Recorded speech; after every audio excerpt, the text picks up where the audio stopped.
Yeah, I'm good. I'm a little stoned. Yeah. A little bit of red wine. Feeling the queer joy. Feeling queer joy, yeah. Warm. Queer joy is really ancient to me. It's really like primordial. Like I love the idea of like all our ancestors just like looking past like gender and stuff, or seeing it in a different perspective maybe. But it's like indigenous peoples, like Polynesia and Native Americans, like have like third genders and stuff. And like the Celts really like looked past gender roles, and like women were like married to each other, like had households together, and men fucked each other, and like I don't know, it feels traditional to me.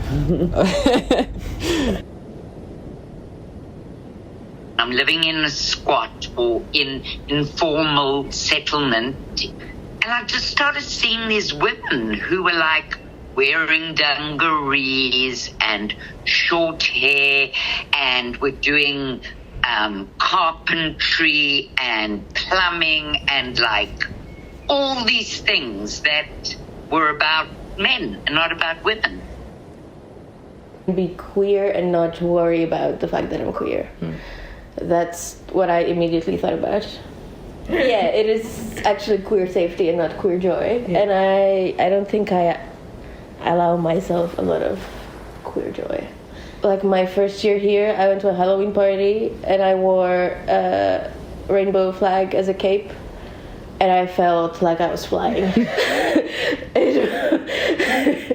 And I just felt like I just wanted to smile the whole way to the party.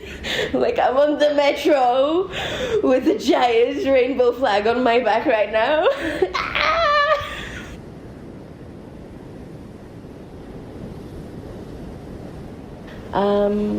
I think that moment was like so big for me. But also just being in Warsaw during a pride parade, like during that day you feel like you can walk through the city with a rainbow flag on your back like I did in Rotterdam, and feel like so happy and embraced and not have to worry about anything. I, from a little girl, knew that I was different, and that as I gathered vocabulary and could articulate, I knew that I wanted to be an autonomous person. And I'd heard the word queer used in a derogatory manner, like fag, like morphe, like dyke. But thank God we reclaimed all these words slowly.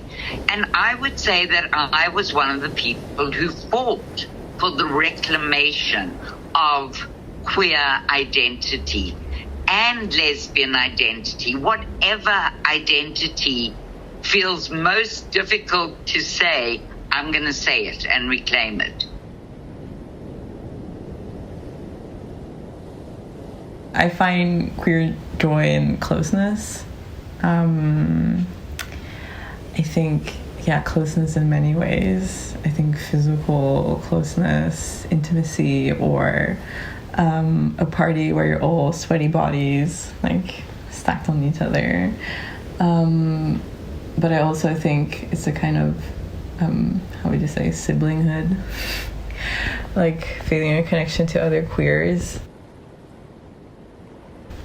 Oh, okay. I think queer joy is silliness. I think being so silly, and that might be silly, but just, always being a bit of an outsider, or like being called weird all the time. I now have so many spaces where I just get to be silly and not judged for it. So like the things that I would do alone in my bedroom, like getting in drag at like 3 a.m. Now I can do that like outside among other people.